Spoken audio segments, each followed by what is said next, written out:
mengganggu waktunya Bu Tita.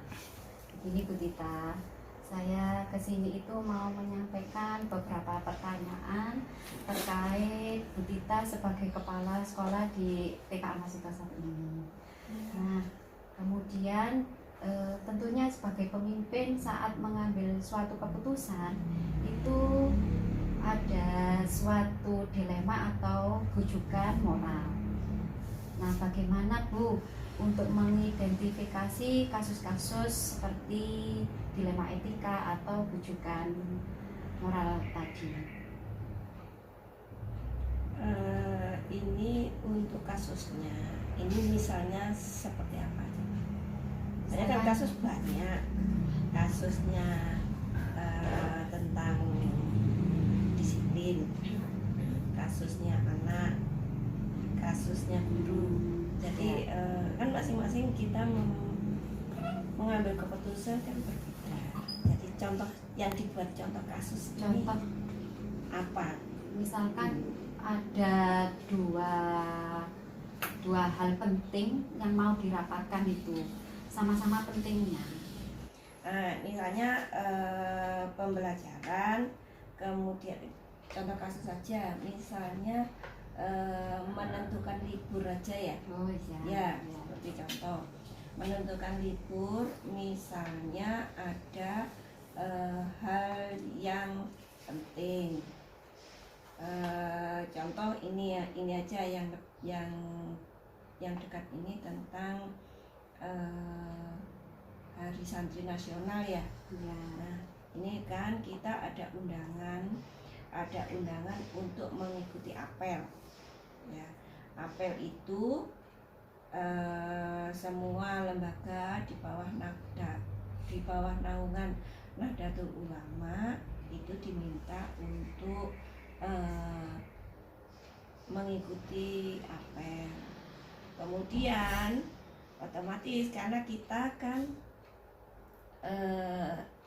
anak didik kita ini kan termasuk anak usia dini ya, otomatis kan tidak memungkinkan untuk mengikuti apel ya.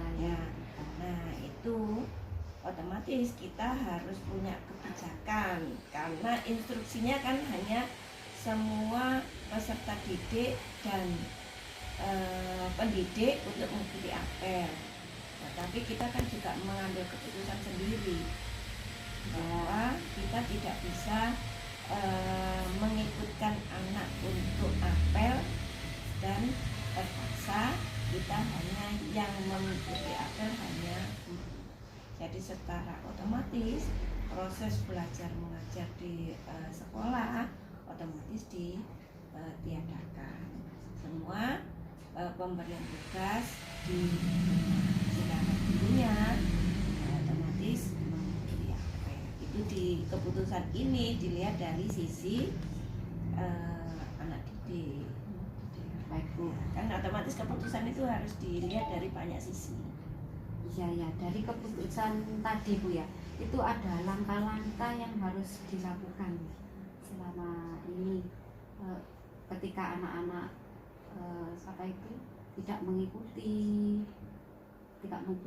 apel tadi, itu ada langkah-langkah prosedurnya ceritanya. Langkah-langkahnya apa seperti tadi? Jadi kita harus anak libur gitu. Untuk langkah-langkah yang harus dilakukan dalam mengambil keputusan tadi itu. Ya itu langkah-langkahnya itu kan kita melihat dulu instruksinya itu dari mana. Ya, asal kasusnya itu kan berdasarkan instruksi kan. Nah itu dilihat instruksinya itu dari mana.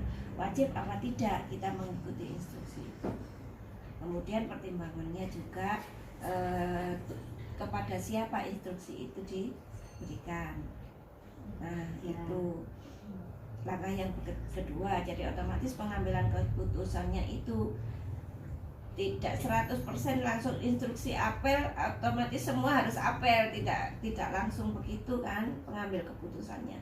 Harus ditimbang dulu baik buruknya. Nah baru keputusan akhir, nah itu baru yang disosialisasikan kepada semua. Baik kita itu ya salah satu langkah-langkah, jadi kita tidak langsung memutuskan sesuatu itu, harus banyak pertimbangannya kita ya. Ya. Baik, kemudian dari keputusan tadi sudah ada langkah-langkahnya, pasti ada suatu tantangannya kita. Itu tantangannya apa kira-kira kita? Dengan kasus yang sama ya. Iya. Nah, kebetulan untuk tantangan itu mungkin ya enak ya kalau disebut tantangan ya, tapi konsekuensi aja. Iya. Konsekuensi otomatis apabila ada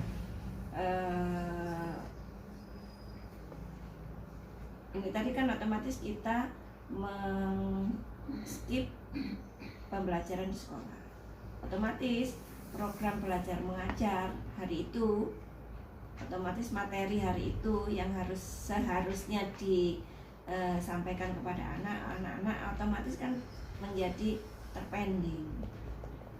Nah, otomatis kan ini harus ada program tersendiri bagi guru yang mendampingi anak untuk menyelesaikan materi yang terpending tadi.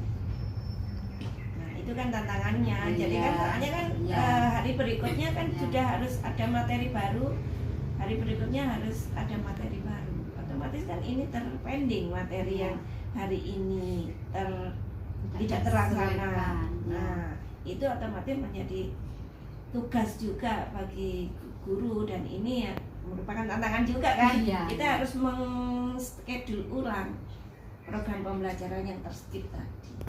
Nah, ya Bu Tita, dari yang tidak terselesaikan tadi pembelajaran saat anak-anak yang di skip tadi. Nah, itu bagaimanakah cara menyelesaikannya? Apakah ada jadwal, bentuknya bagaimana?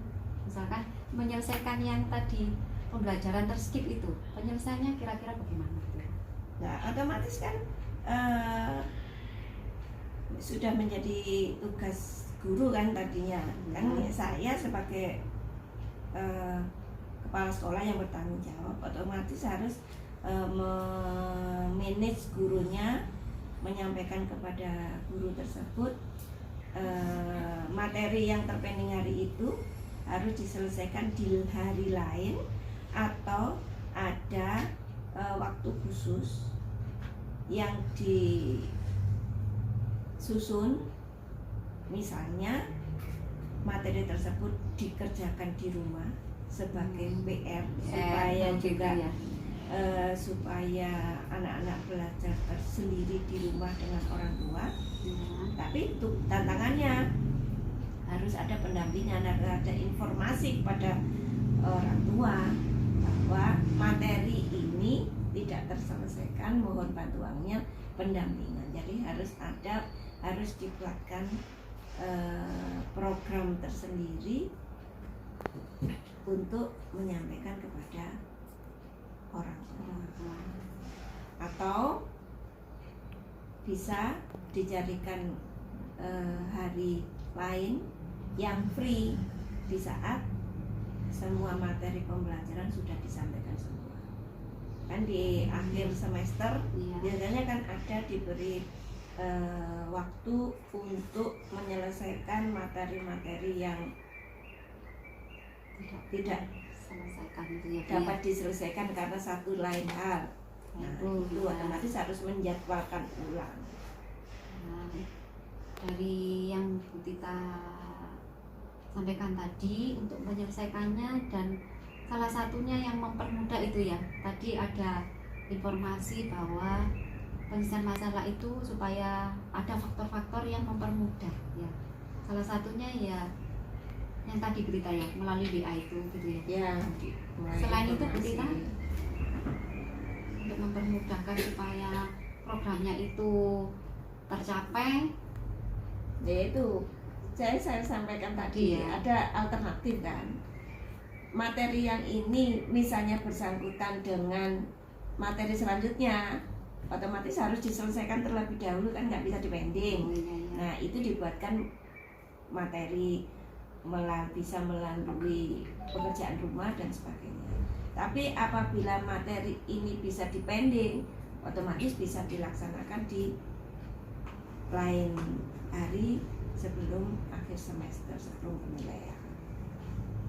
Kan ada alternatifnya. Kalau mendesak, katanya mendesak kan, karena bersangkutan dengan kalau mendesak bersangkutan dengan materi berikutnya karena berkesinambungan misalnya, jadi harus diselesaikan. Itu berarti harus caranya harus dengan pendekatan dengan orang tua, kerjasama orang tua menjadi pekerjaan rumah. Nah, apabila tidak, bisa di lain hari, hampir di akhir semester sebelum pengambilan penilaian. Berarti yang keputusannya Bu Tita ini luar biasa.